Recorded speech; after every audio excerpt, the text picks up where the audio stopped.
রাজনীতিবিদরা পুলিশকে আর লাঠিয়াল বাহিনী হিসেবে ব্যবহার করতে পারবে না, সাফ জানালেন স্বরাষ্ট্র উপদেষ্টা। অন্যায়ের বিরুদ্ধে লড়াইয়ের ঘোষণা দায়িত্বপ্রাপ্তদের। আমি আইন অনুযায়ী ও বিশ্বস্ততার সহিত আমার পদের কর্তব্য পালন করিব। শপথ নিলেন প্রধান বিচারপতি সৈয়দ রেফাত আহমেদ। বঙ্গভবনে 2 উপদেষ্টাকেও শপথ পড়ালেন রাষ্ট্রপতি। উপস্থিত ছিলেন ডক্টর মোহাম্মদ ইউনূস। 6 দিন ধরে সড়কে শৃঙ্খলা রক্ষার দায়িত্বে শিক্ষার্থীরা। শেষ হচ্ছে না ট্রাফিক পুলিশ ফেরার অপেক্ষা। বেশিরভাগ থানা চালু হলেও ভেতরেই সীমাবদ্ধ কাজ। এবং বিসিবি স্বায়ত্তশাসিত, সেখানে হাত দেবে না সরকার। প্রথম দিন অফিসে এসে জানালেন যুব ও ক্রীড়া উপদেষ্টা আসিফ মাহমুদ। বললেন, নারী টি-20 বিশ্বকাপ আয়োজনে নেওয়া হবে সব ব্যবস্থা।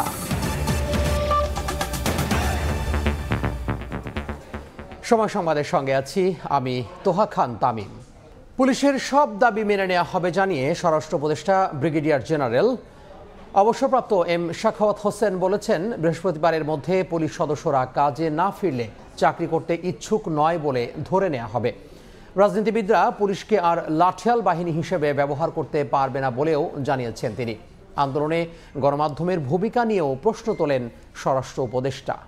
পুলিশকে আপনি আর পুলিশ লাঠিয়াল বাহিনীর মতো পরিচালিত করতে পারবেন না। I will insist police will be under police commission.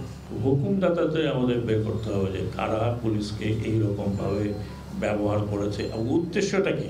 ছাত্র জনতার আন্দোলনে গণমাধ্যমের ভূমিকা নিয়েও প্রশ্ন তোলেন স্বরাষ্ট্র উপদেষ্টা। বলেন, নীতি না মেনে সংবাদ পরিবেশন করলে গণমাধ্যমের বিরুদ্ধেও ব্যবস্থা নেওয়া হবে। আপনারা সত্যি ঘটনা তুলে ধরেন নাই। আপনারা যদি ওই সময় সত্যি ঘটনা তুলে ধরতেন যে কি হচ্ছে, তাহলে আজকে পুলিশের এই অবস্থা হয় না। আমরা বারবার বলছেন না না না না কিছু হয় না, কিছু না। বিবিসির থেকে আমি দেখতেছি, কিন্তু আমাদের মিডিয়া দেখাতে পারলো না। সেই মনীয় চাটুকারি মিডিয়া হবে, বন্ধ করে দেবো। একই দিন নিজের প্রথম কর্মদিবসে সচিবালয়েও কথা বলেন এই উপদেষ্টা। স্থবির হয়ে পড়া পুলিশকে পুনরুজ্জীবিত করতে সবাইকে ঐক্যবদ্ধ হওয়ার আহ্বান জানান তিনি। বলেন, পুলিশের সব দাবি মেনে নেওয়া হবে। আগামী বৃহস্পতিবারের মধ্যে সদস্যদের কাজে ফেরার নির্দেশ দেন তিনি। এই বৃহস্পতিবারের মধ্যে যে যার জায়গায় চলে যাবেন, ডিউটিতে থাকবেন। যা হয়ে গেছে সেটা হয়তো কারোর গায়ে কেউ হাত দেবেন না। বিচার করার আমরা প্রক্রিয়াটা করব, বিচার বিভাগ বিচার করবে। আপনারা যদি বৃহস্পতিবারে না আসেন, আমরা ধরে নেব আপনারা চাকরিতে ইচ্ছুক নন। দেশের রাজনৈতিক অস্থিরতার জন্য দলগুলোকে দায়ী করে বলেন, শিগগিরই পলিটিক্যাল পার্টি অ্যাক্ট করে রাজনৈতিক দলগুলোকে নিয়ম মানতে বাধ্য করা হবে। বাজার দখল করব, ঘাট দখল করব, এটা দখল করব, চাঁদাবাজি করব, ডোন্ট ডু ইট। সেনা প্রধানকে বলেছি, রিকোয়েস্ট করেছি, পা ভেঙে যেতে আপনাদের। আমি অলরেডি কয়েক জায়গায় রিকোয়েস্ট করেছি যে একটা অ্যাক্ট তৈরি করে ড্রাফটটা আমার কাছে দেন। আই উইল ইনসিস্ট যে এটা করেন। আপনি পলিটিক্যাল পার্টি করবেন বাংলাদেশে, আপনাকে রেজিস্টার করতে হবে। সারা দেশে সংখ্যালঘু সম্প্রদায়ের উপর হামলা নির্যাতনের জন্য দুঃখ প্রকাশ করে সংখ্যাগুরু সম্প্রদায়ের মানুষকে পাশে দাঁড়ানোর আহ্বান জানান স্বরাষ্ট্র উপদেষ্টা। মেহেদী হাসান, সময় সংবাদ, ঢাকা। দেশের চলমান সার্বিক পরিস্থিতিকে চ্যালেঞ্জ হিসেবে নিয়ে পরিবর্তনে ভূমিকা রাখার কথা জানিয়েছেন অন্তর্বর্তীকালীন সরকারের উপদেষ্টারা। সমাজে ন্যায় প্রতিষ্ঠার পাশাপাশি নিত্যপণ্যের দাম নিয়ন্ত্রণ সহ নাগরিকদের সুবিধা দিতে তৎপর হবেন বলেও জানিয়েছেন কেউ। শপথ নেয়ার পর প্রথম কর্মদিবসে সচিবালয়ে এসে গণমাধ্যমে কথা বলেন তারা। বৃহস্পতিবার সন্ধ্যায় শপথ নেয়ার পর দুদিন সাপ্তাহিক ছুটি শেষে প্রথম কর্মদিবসে রোববার সচিবালয়ে আসেন অন্তর্বর্তীকালীন সরকারের উপদেষ্টারা। দায়িত্ব পেয়ে নিজ নিজ মন্ত্রণালয়ে আসার পর কর্মকর্তা কর্মচারীরা ফুল দিয়ে শুভেচ্ছা জানান তাদের। এরপর গণমাধ্যমের কাছে মন্ত্রণালয়ের বিভিন্ন পরিকল্পনা তুলে ধরেন বর্তমান সরকারের উপদেষ্টাগণ। প্রতিশ্রুত পরিবর্তনের লক্ষ্য বাস্তবায়নের কথা জানান সমাজ কল্যাণ উপদেষ্টা।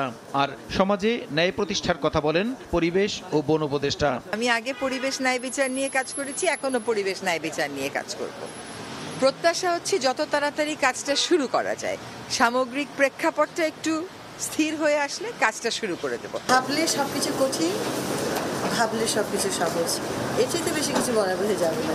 সিন্ডিকেট চাঁদাবাজি ঠেকিয়ে পণ্যের দাম নিয়ন্ত্রণে কাজ করার কথা জানান মৎস্য ও প্রাণী সম্পদ উপদেষ্টা।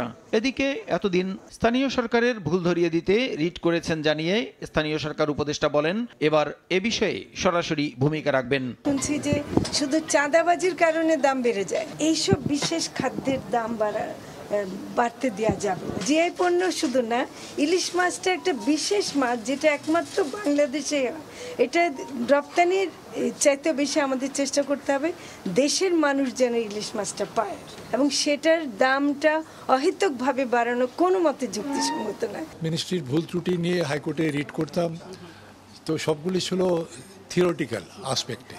তো now I am in the area, বা আমি এখন ওই প্র্যাকটিক্যাল ফিল্ডে আসছি। এখন সেটা বুঝতে হবে, বুঝে তারপরে আমার প্ল্যানিংটা ঠিক করতে হবে। শুধু বিভিন্ন মন্ত্রণালয় নয়, সারা দেশের চ্যালেঞ্জ মোকাবিলায় কাজ করবেন বলে প্রথম দিনের প্রতিক্রিয়ায় জানান উপদেষ্টারা। প্রসূন আশিস, সময় সংবাদ, ঢাকা। এদিকে কোটা সংস্কার আন্দোলন ঘিরে ইন্টারনেট শাটডাউনে জড়িতদের বিরুদ্ধে তদন্ত করে নেওয়া হবে ব্যবস্থা। অন্তর্বর্তীকালীন সরকারের প্রথম কর্মদিবসে কথা বলেছেন ডাক, টেলিযোগাযোগ ও তথ্য প্রযুক্তি উপদেষ্টা নাহিদ ইসলাম। কোটা সংস্কার আন্দোলন থেকে গণ অভ্যুত্থান, রাজপথের মতোই উত্তপ্ত ছিল সামাজিক যোগাযোগ মাধ্যম, যার পরিপ্রেক্ষিতে কয়েক দফা নানাভাবে বন্ধ করা হয় ইন্টারনেট সংযোগ। শুরু হয় আলোচনা সমালোচনা, প্রশ্ন ওঠে বিশ্বায়নের যুগে কেন বন্ধ হবে ইন্টারনেট সংযোগ। এবার অন্তর্বর্তীকালীন সরকারের প্রথম কর্মদিবসেই সাংবাদিকদের এ সংক্রান্ত এক প্রশ্নের উত্তরে ডাক, টেলিযোগাযোগ ও তথ্য প্রযুক্তি উপদেষ্টা নাহিদ ইসলাম জানান, কথায় কথায় ইন্টারনেট বন্ধ রাখা মানে মানবাধিকার লঙ্ঘন করা। ইন্টারনেট ব্যবহারটা কিন্তু এটা একটা ডিজিটাল রাইটসে পরিণত হয়েছে, এটা একটা মানবাধিকারের বিষয়। তো ইন্টারনেট বন্ধ বলেন বা সেটাকে সীমিত পর্যায়ে নিয়ে আসা, এই মানবাধিকার বিষয়টাকে মাথায় রেখেই করতে হবে, যাতে কারো মানবাধিকার লঙ্ঘিত না হয়। এ সময় তিনি হুঁশিয়ারি দিয়ে বলেন, প্রথম কর্মদিবসেই ডিজিটাল ক্র্যাকডাউনের সঙ্গে যারা জড়িত ছিল সবার আগে তাদের বিরুদ্ধে তদন্ত করা হবে। গত আন্দোলনে যে ডিজিটাল ক্র্যাকডাউন আমরা বলেছি ইন্টারনেট বন্ধ করে, তার তদন্তের জন্য আজকে আমি ব্যবস্থা নেব যে কেন এই ঘটনাটি ঘটেছিল এবং কারা সেটার সাথে জড়িত ছিল। নতুন করে দুর্নীতিমুক্ত তারুণ্য নির্ভর আইসিটি খাত গঠনে কাজ করার আশা প্রকাশ করেন আইসিটি উপদেষ্টা। জিন্নাতারা জশুয়া, সময় সংবাদ, ঢাকা। এদিকে শপথ নিলেন দেশের 25তম প্রধান বিচারপতি সৈয়দ রেফাত আহমেদ। দুপুরে বঙ্গভবনের দরবার হলে তাকে শপথ বাক্য পাঠ করান রাষ্ট্রপতি মোহাম্মদ শাহাবুদ্দিন। পরে একই আনুষ্ঠানিকতায় অন্তর্বর্তীকালীন সরকারের আরও 2 উপদেষ্টা সুপ্রদীপ চাকমা ও ডক্টর বিধান রঞ্জন রায়কে শপথ পড়ানো হয়। এ সময় উপস্থিত ছিলেন প্রধান উপদেষ্টা ডক্টর মোহাম্মদ ইউনূস। সাম্প্রতিক ছাত্র জনতার অভ্যুত্থানে রাষ্ট্রের নির্বাহী ক্ষমতার পালাবদলের পর একই হাওয়া বিচার বিভাগেও। শিক্ষার্থীদের দাবির মুখে বাংলাদেশের 25তম প্রধান বিচারপতি হিসেবে নিয়োগ দেওয়া হয় সৈয়দ রেফাত আহমেদকে।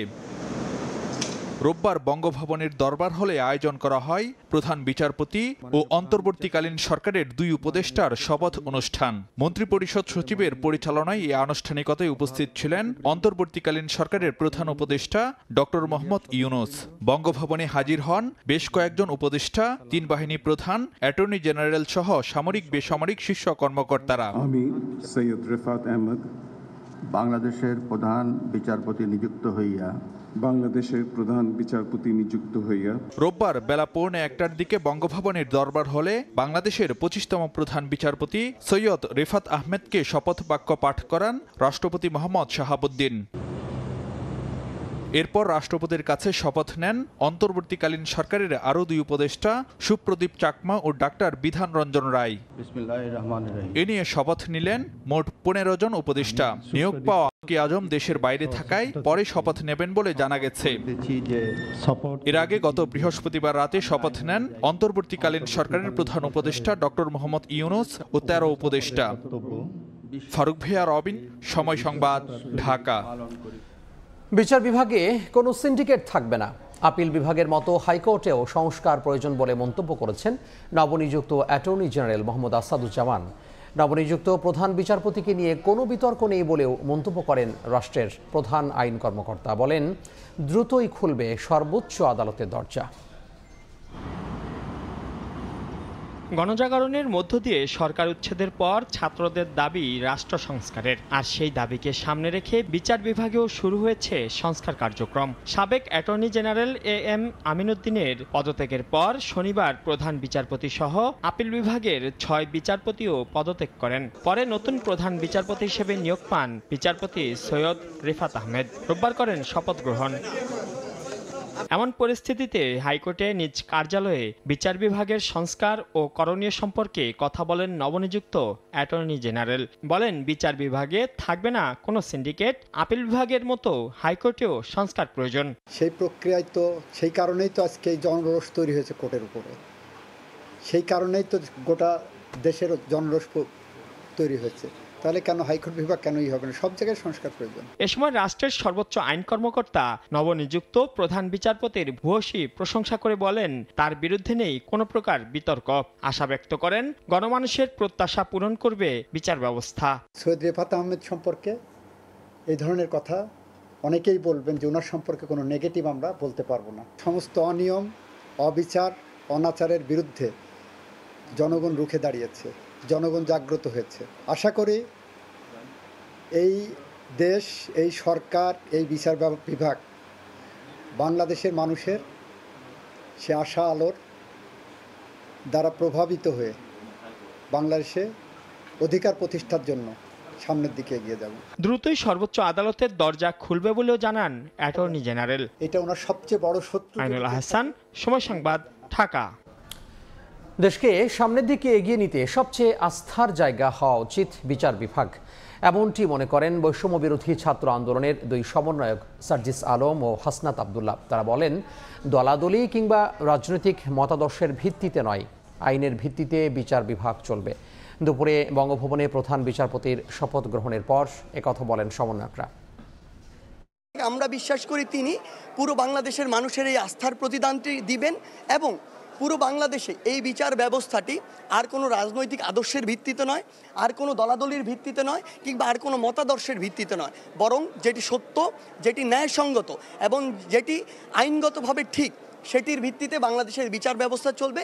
এই প্রজন্মকে যারা বিশ্বাস করতে পারবে, এই প্রজন্মকে যারা রিড করতে পারবে, এই প্রজন্মের চাওয়াকে এবং বিচার ব্যবস্থাকে যারা জনমুখী করতে পারবে, তাদের মধ্যে বর্তমান যিনি আজকে শপথ নিয়েছেন তিনি তার মধ্যে অন্যতম। আমাদের কথা অনুযায়ী, আমাদের দাবি অনুযায়ী, যেহেতু তাকে আজকে শপথ পাঠ করানো হয়েছে, প্রধান বিচারপতি হিসেবে নিয়োগ দেওয়া হয়েছে, ছাত্র নাগরিকের পক্ষ থেকে আমরা এই অন্তর্বর্তীকালীন সরকারকে আমরা ধন্যবাদ জানাই এবং আমরা বিশ্বাস করতে চাই আমাদের এই যে ছাত্র নাগরিক যারা আমরা রয়েছে, রাষ্ট্র সংস্কারের কাজ এখন শুরু হয়েছে। রাষ্ট্র সংস্কার পূর্ণাঙ্গ না হওয়া পর্যন্ত আমরা এই অন্তর্বর্তীকালীন সরকারের সবসময় তাদের কাছেও আমরা একটা প্রেসার গ্রুপ হিসেবে আমরা কাজ করে যাব। অবৈধ বোর্ড মিটিংয়ের মাধ্যমে সময় টেলিভিশনের MD ও CEO-কে অপসারণের খবর ছড়াচ্ছে একটি মহল, যা আদৌ সত্য নয়। সময় টেলিভিশনের লাইসেন্স বর্তমান MD-র নামে, সুতরাং তাকে অপসারণ করার সুযোগ নেই। 2009 সালের মে মাসে সময় মিডিয়া লিমিটেড গঠনের জন্য জেলা প্রশাসক কার্যালয়ে আবেদন করেন বর্তমান ব্যবস্থাপনা পরিচালক। সে বছরের সেপ্টেম্বরে মোট 10টি টেলিভিশন চ্যানেল লাইসেন্স পায়। সময় তার মধ্যে একটি লাইসেন্স হয় বর্তমান MD আহমেদ জোবায়েরের নামে।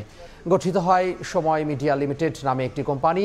এক পর্যায়ে প্রতিষ্ঠানটিতে বিনিয়োগকারী হিসেবে যুক্ত হয় দেশের স্বনাম খ্যাত শিল্প গ্রুপ সিটি গ্রুপ। লগ্নিকারক হিসেবে তারা বি গ্রুপের শেয়ার হোল্ডার, আর উদ্যোক্তা হিসেবে আহমেদ জোবায়ের ও অন্যান্যরা এ গ্রুপের শেয়ার হোল্ডার।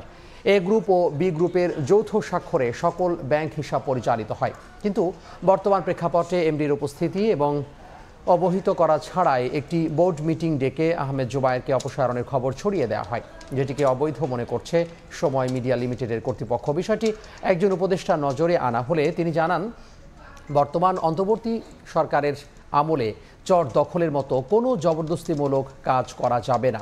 2-1 দিনের মধ্যে সরকারের সব কার্যক্রম স্বাভাবিক ও আরও গতিশীল হলে এসব জবরদখল চেষ্টার বিরুদ্ধে কঠোর ব্যবস্থা নেওয়া হবে বলেও জানান উপদেষ্টা। এদিকে আদালত খোলা মাত্রই কোম্পানির এ গ্রুপ আইনি পদক্ষেপে যাবে।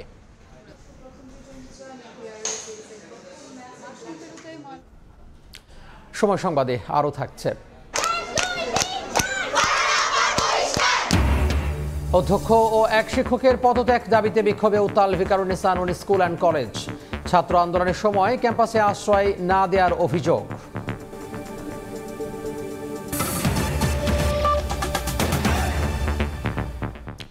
দীর্ঘ ৯ বছর পর ভারত থেকে দেশে ফিরলেন বিএনপির স্থায়ী কমিটির সদস্য ও সাবেক যোগাযোগ প্রতিমন্ত্রী সালাউদ্দিন আহমেদ। দুপুরে এয়ার ইন্ডিয়ার ফ্লাইটে শাহজালাল বিমানবন্দরে পৌঁছান তিনি। এ সময় বিএনপি নেতাকর্মীরা তাকে স্বাগত জানান। হাজারো সমর্থকের উত্তাল ঢেউ, মুহুর্মুহু স্লোগানে অভিবাদন, এ যেন রাজকীয় প্রত্যাবর্তন। মানুষের আবেগ ভালোবাসার জবাবে হাত নেড়ে হাসি মুখে জানালেন কৃতজ্ঞতা। দীর্ঘ ৯ বছর পর বিএনপির স্থায়ী কমিটির সদস্য ও সাবেক যোগাযোগ প্রতিমন্ত্রী সালাউদ্দিন আহমেদ রোববার দেশে ফিরলে শাহজালাল আন্তর্জাতিক বিমানবন্দরে পৌঁছালে দেখা মিলে এমন দৃশ্য। বিমানবন্দরে ভিআইপি গেট, টার্মিনাল ভবন, এয়ারপোর্ট প্রাঙ্গণ ছাপিয়ে বিএনপি কর্মীরা অবস্থান নেন ভবনের ছাদ অবধি। দুপুর ২টা ৫ মিনিটে এয়ার ইন্ডিয়ার ফ্লাইটে করে ভারতের দিল্লি থেকে ঢাকা পৌঁছান সালাউদ্দিন আহমেদ।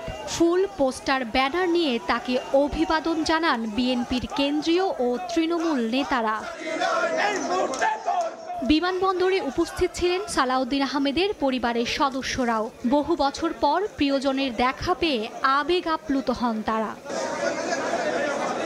২০১৫ সালের ১০ই মার্চ উত্তরার এক আত্মীয়র বাসায় অবস্থান করার সময় ডিবি পরিচয়ে সালাউদ্দিন আহমেদকে তুলে নেয়ার অভিযোগ করেছিলেন তার পরিবার। ওই বছরের মে মাসে ভারতের মেঘালয়ের শ্রীলং থেকে স্থানীয় পুলিশ সালাউদ্দিন আহমেদকে উদ্ধার করে। এরপর অনুপ্রবেশের অভিযোগে তাকে কারাভোগ করতে হয়। ২০০১ সালে যোগাযোগ প্রতিমন্ত্রীর দায়িত্বে ছিলেন সালাউদ্দিন আহমেদ।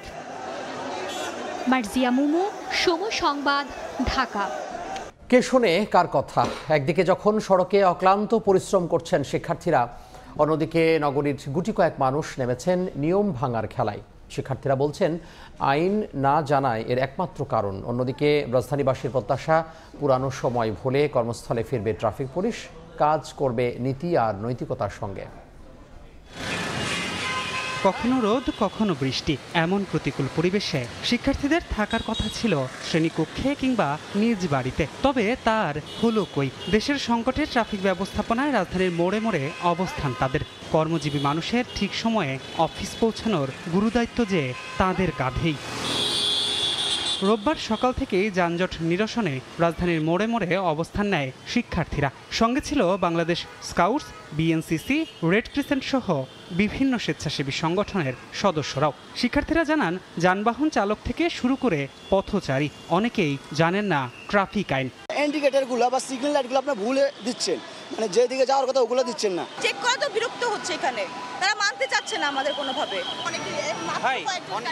সরেজমিনেও মিলেছে এমন চিত্রই। বুঝে কিংবা না বুঝে নগরবাসী মেতেছেন আইন ভাঙার খেলায়। কখনো রোড ডিভাইডার ডিঙিয়ে পার হচ্ছেন সড়ক, কখনো চলছেন উল্টো পথে। নিয়ম না মেনে এখান দিয়ে রাস্তা পার হলেন কেন? ফুট ওভার ব্রিজ কেন ব্যবহার করলেন না? আসলে এটা ঠিক ভুল হয়েছে।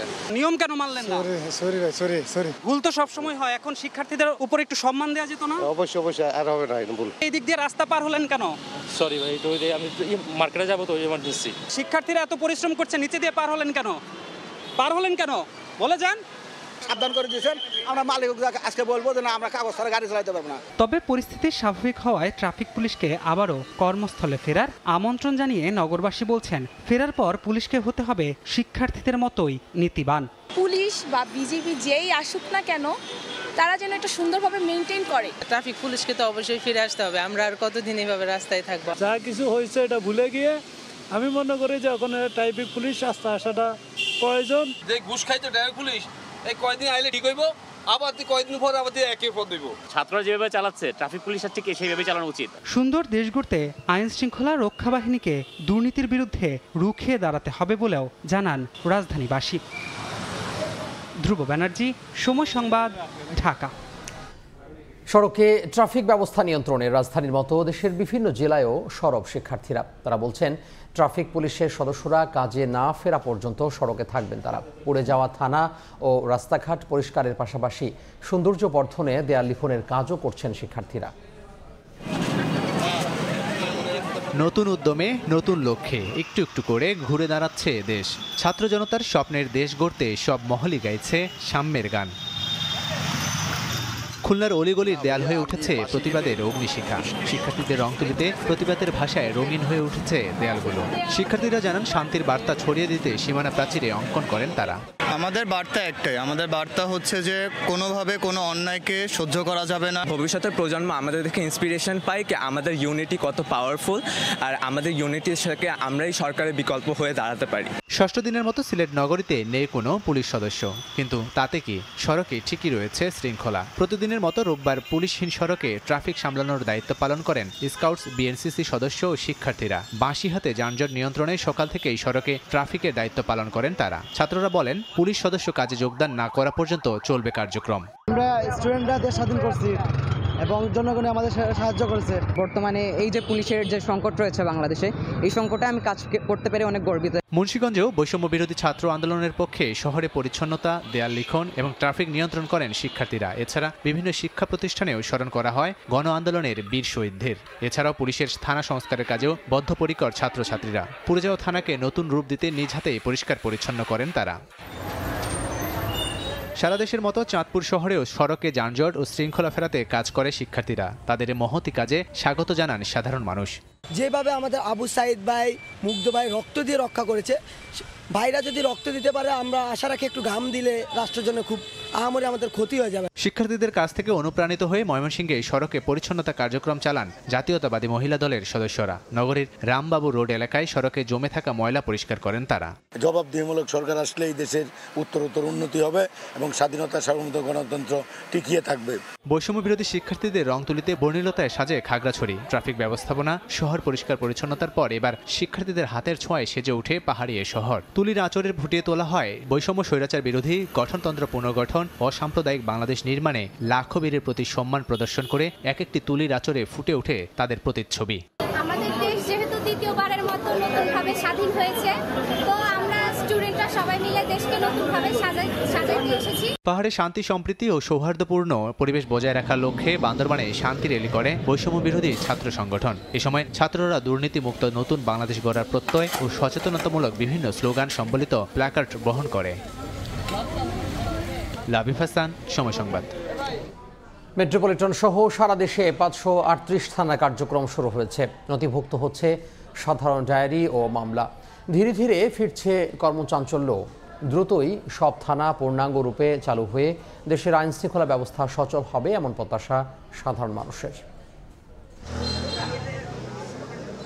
দেশের অস্থির পরিস্থিতির কারণে এক সময়ের ব্যস্ততম থানাগুলো পুরোটাই স্থবির হয়ে পড়েছিল। ভেঙে পড়েছিল আইন শৃঙ্খলা ও সেবা কার্যক্রম। তবে অস্থিরতা কাটিয়ে সেনাবাহিনীর সহযোগিতায় আবারও ঘুরে দাঁড়িয়েছে থানাগুলো। কর্মস্থলে ফিরছেন কনস্টেবল সহ বিভিন্ন পদের পুলিশ সদস্য। স্বাভাবিক হতে শুরু করেছে আইনি কার্যক্রম। সেবা নিতে থানায় আসছেন অনেকেই। দেশে আইন শৃঙ্খলা ফেরাতে পুলিশ সদস্যরা নিরপেক্ষভাবে কাজ করবে, এমন প্রত্যাশা সাধারণ মানুষের। আর্মিরা থানা ঘিরে রাখছে, আর কিছু কিছু পুলিশ সদস্য অবশ্য জয়েন করছে মনে হচ্ছে। একটু মানে ওনাদের ইন্টারনাল কাজ করতেছে, বাইরের যে কাজগুলো এটা এখন পর্যন্ত করতেছে না। এদিকে হামলা, ভাঙচুর ও অগ্নিসংযোগের পর থানাগুলোর অবস্থা বেশ নাজুক। এই জন্য পুরোপুরি চালু করতে কিছুটা সময় লাগতে পারে। তবে দ্রুত সব স্বাভাবিক করার চেষ্টা চলছে বলে জানিয়েছে প্রশাসন। থানার কার্যক্রম তো চালু হয়েই গেছে, এখন যত দ্রুত সম্ভব আমরা জয়েন্ট পেট্রোল করব এবং একসাথে হ্রাস করব। খুলনা সিটি কর্পোরেশনের আওতায় যে মানুষ আছেন তারা বিভিন্ন থানায় গেলে থানার যে সহায়তা তারা পাবেন, আমরা নৌবাহিনীর সদস্যরা সেখানে তাদেরকে সব সহযোগিতা করব। দিনাজপুরে 13টি থানার মধ্যে 11টি এবং খুলনা মহানগরের 8টি ও জেলার 9টি থানার সবগুলোতেই দাপ্তরিক কাজ শুরু হয়েছে। গত 3 দিনে খুলনা সদর থানায় কোনো মামলা না হলেও 7টি জিডি হয়েছে। আর বরিশালের কোতোয়ালি মডেল থানায় গত 10 দিনে 15টি মামলা ও 50টি জিডি হয়েছে। ফাহরিয়া ফারজানা, সময় সংবাদ। পুলিশের পক্ষ থেকে রাজধানীর 45টি থানা চালুর কথা জানালেও বাস্তব চিত্র ভিন্ন। কয়েকটি থানায় স্বল্প পরিসরে সেবা মিললেও বাকিগুলো তো নেই তেমন কার্যক্রম। পুলিশের কর্মবিরতি থাকায় সেবা না পেয়ে ফিরতে হচ্ছে ভুক্তভোগীদের। মাহবুব ইসলাম গত শুক্রবার তার মোবাইল ফোনটি চুরি হওয়ায় তেজগাঁও থানায় আসলেও কোনো অভিযোগ দায়ের করতে পারেননি তিনি। এখানে বলছে অনির্দিষ্টকালের জন্য কার্যক্রম বন্ধ, জিটি করতে পারেনি। সবাইকে বলে দিছে যে অনলাইনের মাধ্যমে যদি জিটি করা যায় তাহলে করো, না হলে ওনারা কিছু করতে পারে না, অফিস কার্যক্রম বন্ধ।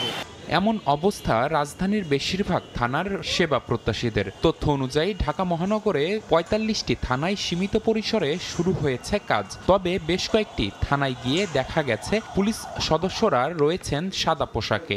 অফিসের বাইরে কোনো দায়িত্ব পালন করছেন না তারা। এদিকে কিছু থানায় সেবা চালু হলেও ভোগান্তির অবসান চান ভুক্তভোগীরা। এতদিন প্রচণ্ড অনিরাপদ বোধ করতেছিলাম, আজকে থেকে মানে থানায় আসার পর বুঝলাম যে না, এখন আমরা নিরাপদ। কারণ থানাটা যে কতটুকু নিরাপত্তা দেয় আমাদের এখন বুঝি। আমরা আসার সাথে সাথে যখন আমাদেরকে ওনারা মানে কার্যক্রম সাথে সাথেই দিয়ে দিয়েছে, 1 মিনিটও লেট করে নেই। তো আশা করি যে আরও নিখুঁত হবে, আরও সুন্দর হবে। পুলিশ বলছে চাকরি বাঁচাতে থানায় হাজিরা দিচ্ছেন তারা। পরিবর্তিত পরিস্থিতিতে নতুন চেতনায় সেবা দিতে আশাবাদী তারা। আমরা চেষ্টা করতেছি আমাদের পুলিশি সেবাটা চালু রাখার জন্য। আপনি জানেন এখানে ঢাকা মেডিকেল কলেজ হাসপাতাল আছে, একটা বান হাসপাতাল আছে, যেসব অমৃত্যু সংক্রান্ত সার্টিফিকেটগুলো এখানে আসলে আমরা সেগুলো ডিসপোজাল করার জন্য পুলিশি সেবাটা চালু রাখছি। বিগত দিনের অভিজ্ঞতা থেকে শিক্ষা নিয়ে আগামী দিনে সত্যিকার অর্থে জনগণের পুলিশ হওয়ার জন্য চেষ্টা করতেছি। সহকর্মীরা কর্মবিরতি থেকে ফিরলে থানায় স্বাভাবিক কার্যক্রম শুরু হবে বলে আশা কর্মস্থলে ফেরা পুলিশ সদস্যদের। নিবিড় সাহা, সময় সংবাদ, ঢাকা। চুক্তিভিত্তিক নয়, চাকরি স্থায়ীকরণের দাবিতে রাজধানীতে বিক্ষোভ করেছেন আনসার সদস্যরা। হাইকোর্টের সামনে সড়ক অবরোধ করে বিক্ষোভ করেন তারা। 3 বছরের চুক্তি নয়, এবার চাকরি স্থায়ীকরণ করতে অন্তর্বর্তীকালীন সরকারের কাছে দাবি করেন আনসার সদস্যরা। বিষয়টি সমাধান না হওয়া পর্যন্ত আন্দোলন চালিয়ে যাওয়ার ঘোষণা দেন তারা। এদিকে আনসারদের বিক্ষোভের কারণে হাইকোর্টের সামনে সড়কে যান চলাচল বন্ধ হয়ে যায়। এর আগে প্রেস ক্লাবের সামনে সমাবেশ করেন তারা। সংখ্যালঘুদের উপর নির্যাতনের প্রতিবাদে টানা 3য় দিনের মতো বিক্ষোভ কর্মসূচি পালন করছেন সনাতন ধর্মাবলম্বীরা। সেখানে আছেন রিপোর্টার মনির হোসাইন। আমরা সরাসরি যুক্ত হব তার সঙ্গে। মনির,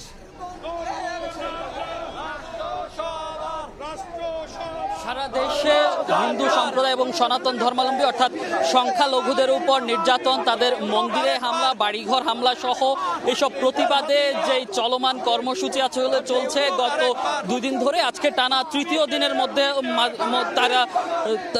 টানা 3য় দিনের মতো তারা আসলে সেই কর্মসূচি পালন করেছে। এই মুহূর্তে শাহবাগ থেকে তারা একটি প্রতিবাদী মিছিল নিয়ে শহীদ মিনার অভিমুখে রওনা দিয়েছে এবং এখানে আমরা যেটা দেখতে পাচ্ছি সেই শাহবাগ থেকে আসলে তারা মিছিলটি নিয়ে শাহবাগ অভিমুখে রওনা দিয়েছে এবং এখানে তারা তাদের বিভিন্ন যেই দাবির কথা তুলেছে, তাদের যেই সংখ্যালঘুদের উপর হামলা করা হচ্ছে, তাদের বাড়িঘর ভাঙচুর করা হচ্ছে, এইসবের প্রতিবাদে আসলে তারা সোচ্চার হয়েছে রাজপথে এবং এই হামলাকারীদের গ্রেফতার এবং বিচারের দাবিতে আসলে তারা এই মিছিল এবং প্রতিবাদ সমাবেশ করছে।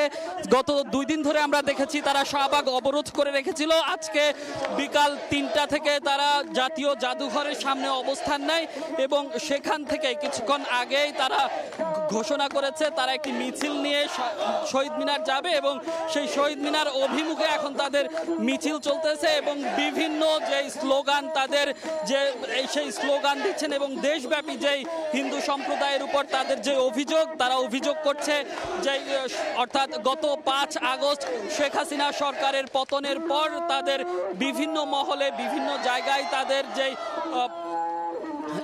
উপাসনালয় আছে, তাদের বাড়ি ঘর এবং হামলা করা হচ্ছে। তারা আমাদেরকে যেটি জানিয়েছে যে কোনো সরকারের পট পরিবর্তনের পর যেই হামলা এবং ভাঙচুর করা হয় সেই তাদেরকে কেন্দ্র করে করা হয় এমন অভিযোগ তারা করেছেন এবং সেই অভিযোগের প্রেক্ষিতে কিন্তু তারা রাস্তায় নেমেছেন এবং যে অন্তর্বর্তীকালীন সরকার গঠন করা হয়েছে সেই অন্তর্বর্তীকালীন সরকারের কাছেও তাদের দাবি যে অনতিবিলম্বে তাদের এই দাবিগুলো মেনে নিয়ে যে তাদের যে হিন্দু সম্প্রদায়ের জন্য যে আলাদা কমিশন গঠন করে এবং সেই বিচারগুলো করতে হবে এবং তারা কাল পর্যন্ত যে 8টি দফা আসলে ঘোষণা করেছে সেই 8 দফার দাবিতে আসলে তারা সেই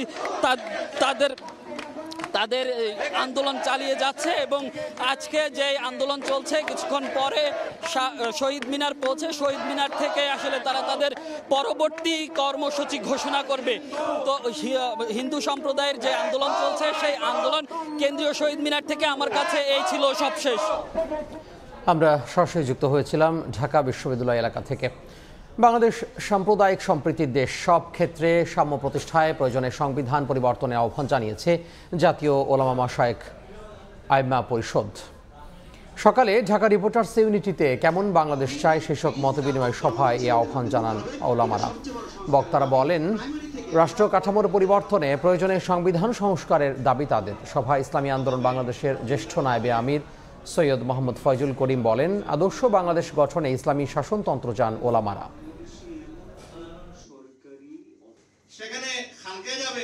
আমি একটা ইসলামিক বাংলাদেশ চাই, যেখানে ইসলামিক শাসন থাকবে।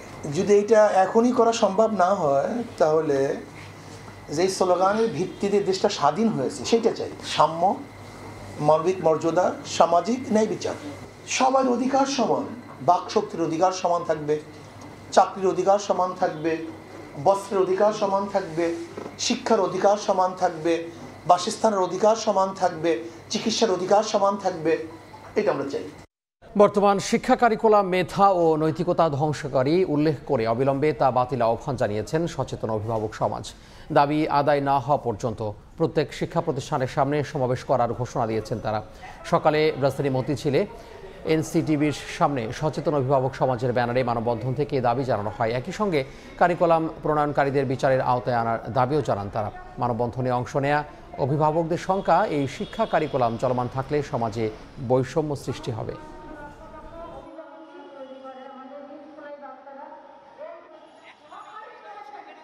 আমাদের সন্তানদেরকে পড়ার টেবিলে ফিরিয়ে নিতে হবে।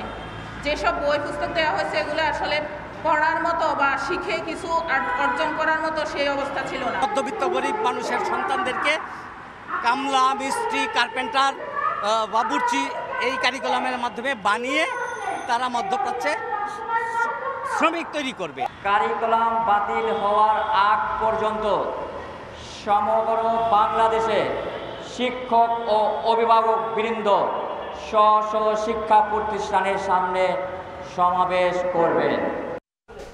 পলিটেকনিক ইনস্টিটিউটের জুনিয়র ইনস্ট্রাক্টর পদে মৌখিক পরীক্ষার ফল প্রকাশের দাবিতে মানববন্ধন করেছেন চাকরি প্রত্যাশীরা।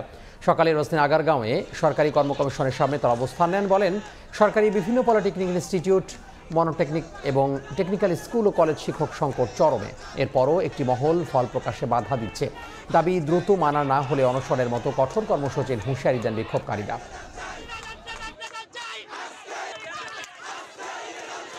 কিছু কুচক্রী মহল আমাদের রেজাল্টটা নিয়ে ষড়যন্ত্র করছে। প্রধানত তারা কারিগরি শিক্ষাকে তারা ধ্বংস করে দিতে চায়। মাত্র 12% শিক্ষক দিয়ে কিভাবে আপনারা এই দেশকে উন্নয়ন করবেন? 2-3 মাস হলো ভাইবা শেষ হয়ে গেছে, দফায় আজ পর্যন্ত পিএসসি রেজাল্ট দিতে পারতেছে না। কি জন্য? কোন ষড়যন্ত্রের জন্য আমরা রেজাল্ট পাচ্ছি না? আমাদের দাবি আজকে রেজাল্ট চাই। আজকে রেজাল্ট না নিয়ে আমরা ঘরে ফিরবো না। 3 বছর 4 বছর পার হয়ে যাচ্ছে, কিন্তু আমাদের কোনো এখনো রেজাল্ট দিচ্ছে না। যদি আজকের মধ্যে রেজাল্ট না দেয় তাহলে আমরা অনশনে যাবো, আমরা অনশনে যাবো। বৈষম্য বিরোধী ছাত্র আন্দোলনে নিহত 6 পোশাক শ্রমিক সহ সব হত্যাকাণ্ডের সুষ্ঠু বিচার সহ 11 দাবি জানিয়েছে বাংলাদেশ গার্মেন্টস শ্রমিক সংহতি। দাবির মধ্যে আরও আছে শহীদ শ্রমিকদের রাষ্ট্রীয় সম্মাননা ও ক্ষতিপূরণ এবং সাধারণ শ্রমিকদের ওপর নির্যাতন বন্ধ করা। সকালে জাতীয় প্রেস ক্লাবে এক মতবিনিময় সভায় অন্তর্বর্তীকালীন সরকারের কাছে সব দাবি জানানো হয়।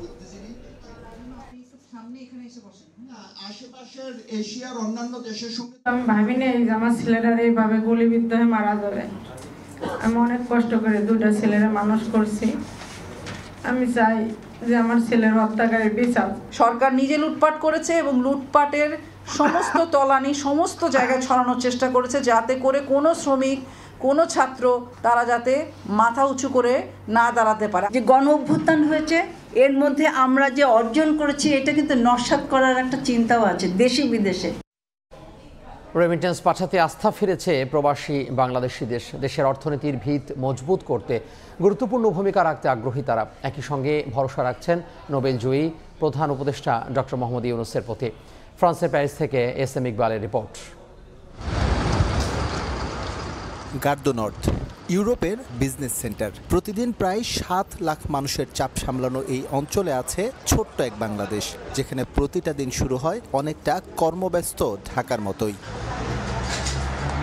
প্যারিসে বসবাসরত অধিকাংশ বাঙালির রুটি রুজির এই কেন্দ্রে যেমন আছেন খেটে খাওয়া বাঙালি, ঠিক তেমনি আছেন ক্ষুদ্র ও মাঝারি ব্যবসায়ী। হাজার মাইল দূরে হলেও দেশের অর্থনীতির সঙ্গে আছে যাদের নিবিড় সম্পর্ক। তৈরি পোশাক শিল্পের পর বাংলাদেশের অর্থনীতিতে গুরুত্বপূর্ণ অবদান রাখে প্রবাসী আয়। তবে রাজনৈতিক অস্থিরতার জন্য সম্প্রতি দেশে টাকা পাঠাতে বেঁকে বসেন তারা। অন্ধকার দূরে ঠেলে নতুন বাংলাদেশের দায়িত্বে ডক্টর মোহাম্মদ ইউনূস। এই নোবেল ম্যানেই ভরসা প্রবাসীদের। গত কয়েকদিন আগে আমরা ওয়াদা করেছিলাম দেশে আর রেমিটেন্স পাঠাবো না। এখন থেকে আমরা সবাই অঙ্গীকারবদ্ধ, আমরা দেশে রেমিটেন্স পাঠাবো। স্বাধীন হয়েছে নতুন করে, সেক্ষেত্রে আমরা আবার দেশের অর্থনীতি চাকা সচল করতে, উন্নয়ন করতে আমরাও অবদান রাখতে চাই। শুধু গার্দু নর্থ নয়, আলোক ঝলমলে অভিজাত প্যারিসেও আধিপত্য আছে বাংলাদেশি ব্যবসায়ীদের, যাদের অনেকেই সম্পৃক্ত অল ইউরোপ বিজনেস কমিউনিটির সঙ্গেও। নতুন বাংলাদেশ বিনির্মাণে তাদের সঠিক উপায়ে সম্পৃক্ত করতে পারলে দ্রুত ইতিবাচক ফল আসবে বলে মত সংশ্লিষ্টদের। বড় শক্তি হচ্ছে প্রবাসীদের সেভিংস। এইটা কিভাবে বাংলাদেশে নেওয়া যায়, বিভিন্ন ইম্পর্টেন্ট পরিকল্পনার মধ্যে তারা কীভাবে অংশগ্রহণ করতে পারে, তখনই তারা সেই অংশগ্রহণে যাবে যখন তারা এর মধ্যে সম্পৃক্ত থাকবে। তাদের কাছে কেউ জবাবদিহিতা করার জন্য সামনে থাকবে এবং তাদের আস্থার মানুষগুলো বাংলাদেশের প্রশাসনের সঙ্গে একসঙ্গে কাজ করার সুযোগ পাবে। বিশ্বব্যাংকের তথ্য অনুযায়ী রেমিটেন্স পাঠানোয় বাংলাদেশের অবস্থান সপ্তম, যার বড় অংশ আসে মধ্যপ্রাচ্য, মার্কিন যুক্তরাষ্ট্র এবং যুক্তরাজ্য থেকে। ফ্রান্সেও আছে অপার সম্ভাবনা। উপযুক্ত পরিকল্পনায় এই সুযোগ কাজে লাগানোর আহ্বান ব্যবসায়ীদের। এস.এম. ইকবাল, সময় সংবাদ, প্যারিস।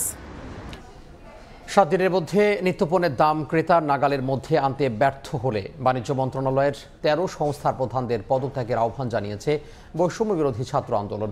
রোববার ভোক্তা অধিকার সংরক্ষণ অধিদপ্তরের মহাপরিচালকের সঙ্গে মতবিনিময় সভায় কথা বলেন সংগঠনটির সমন্বয়করা। আর ভোক্তা ডিজি বলেন, বাজারের সিন্ডিকেট ভাঙতে দরকার হলে বিভিন্ন তথ্য প্রমাণ শিক্ষার্থীদের হাতে তুলে দেওয়া হবে। সড়কে শৃঙ্খলা থেকে বাজার তদারকি, দুই জায়গাতেই চষে বেড়াচ্ছেন বৈষম্য বিরোধী শিক্ষার্থীরা। পণ্যমূল্য ভোক্তার নাগালে আনতে যেমন চাঁদাবাজি বন্ধে কাজ করছেন, তেমনি ক্রেতার অধিকার প্রতিষ্ঠায় নজর রাখছেন রসিদসহ বিক্রয় কার্যক্রমে।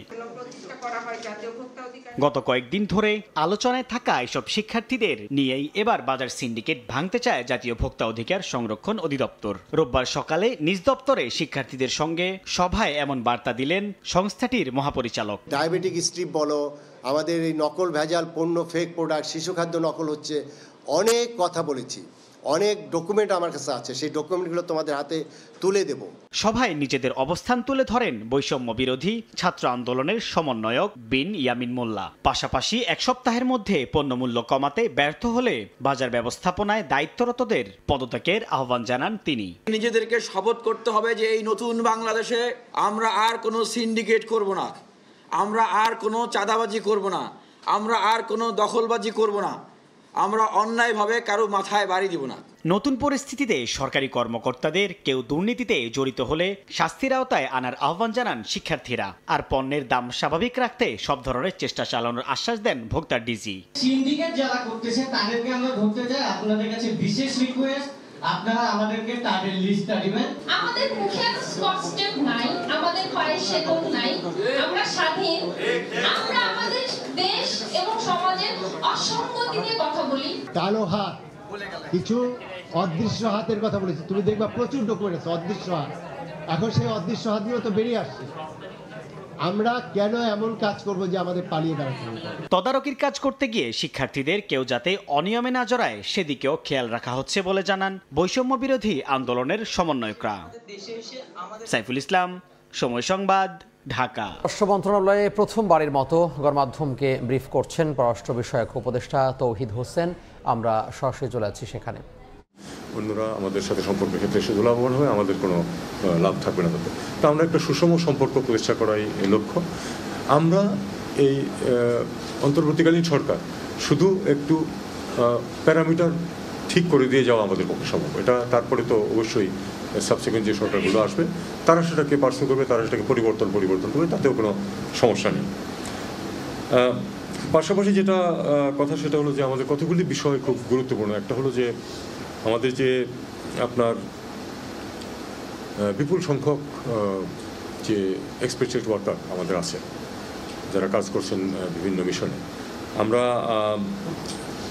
অঙ্গীকারবদ্ধ যে তারা যাতে আমাদের মিশনগুলো থেকে, যে মিশনগুলো আছে সেগুলো থেকে আরও উন্নততর সেবা পেতে থাকে এবং মিশনগুলো যাতে আরও উন্নততর ভালো সেবা দেওয়ার চেষ্টা করে সেটা আমরা ইনসিস্ট করব।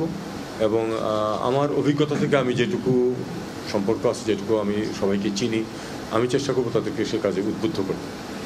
একটি বিষয় আপনাদেরকে বলে রাখি আমি, সেটা হলো যে এটা আমি আমার ইন্টারনাল মিটিংয়েই বলি সাধারণত, কিন্তু আপনাদের করবো না, সেটা হলো যে আসলে আমাদেরও অনেক সীমাবদ্ধতা তো আছে।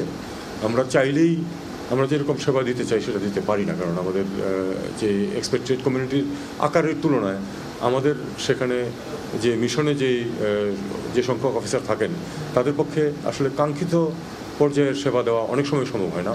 অনেক সময় তাদের পুরা পরিশ্রম ব্যয় করতে হয় শুধু রুটিন সেবাগুলো দিতে, পাসপোর্ট, ভিসা, ওয়ার্ক পারমিট, এগুলি করতে করতে তাদের দেখা যায় যে সময় হয়ে যায়। তখন পার্সোনালাইজ যে কোনো একজন ব্যক্তির সমস্যা হলো তাকে যে একটা সেবা দেওয়ার চেষ্টা করে, এটা অনেক সময় খুব কঠিন হয়ে যায়। তারপরে আমরা চেষ্টা করবো যে অন্ততপক্ষে যারা কোনো ডিস্ট্রেসে যায় তারা যেন মিশন থেকে সহায়তা পায়, অন্তত একটু হাসি মুখে সুন্দর করে যেন সবাই কথা বললেই তো অনেকে যারা একটু ডিস্ট্রেস থাকেন তারা ভালো বোধ করেন।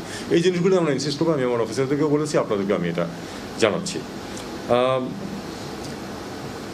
কিছু কিছু মিশনে কিন্তু একটু মিছিল টিছিল হয়েছে এই বৈষম্য বিরোধী ছাত্র আন্দোলনের সমর্থনে।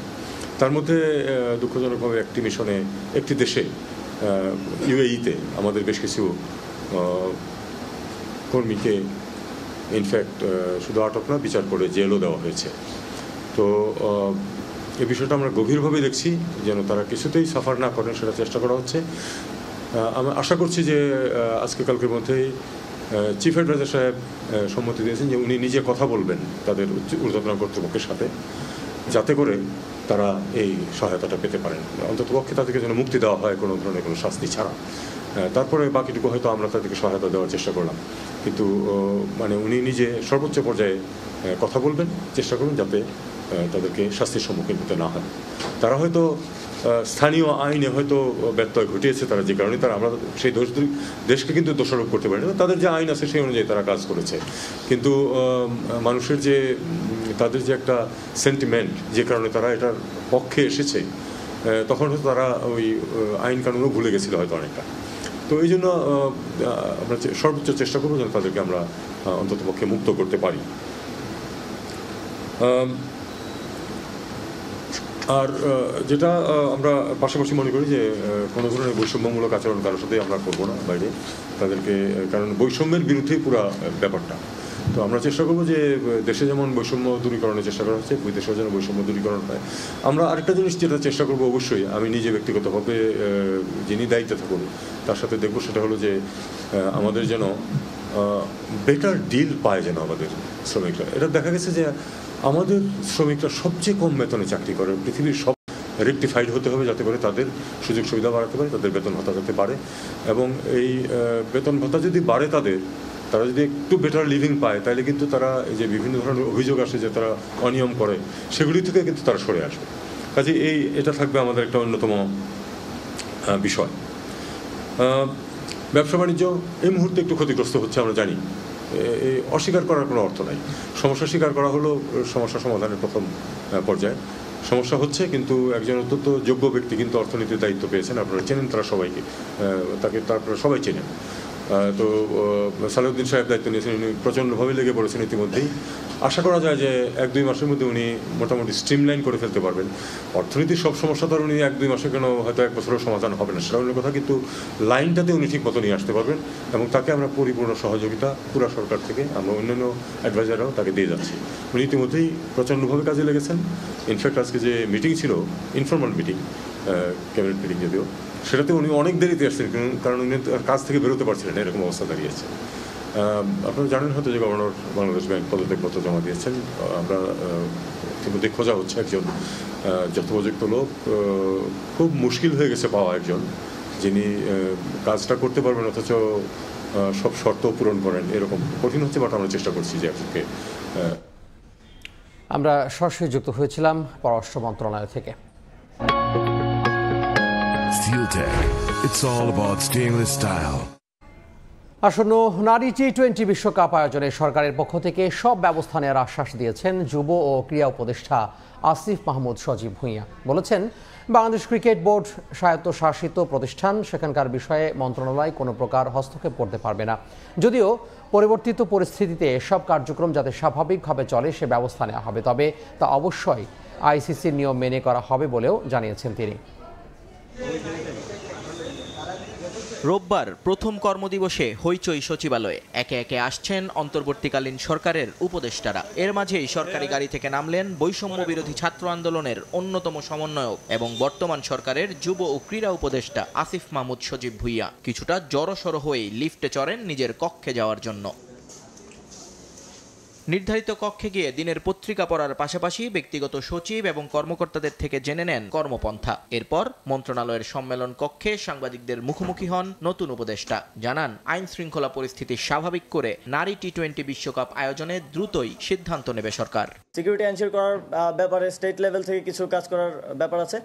আমি আজকেই যমুনাতে গিয়ে ইউনুস স্যারের সাথে এই বিষয়ে বিস্তারিত কথা বলবো এবং তিনি একজন ক্রীড়াপ্রেমী মানুষ, তিনি অবশ্যই এটিতে আমাদেরকে সহযোগিতা করবেন।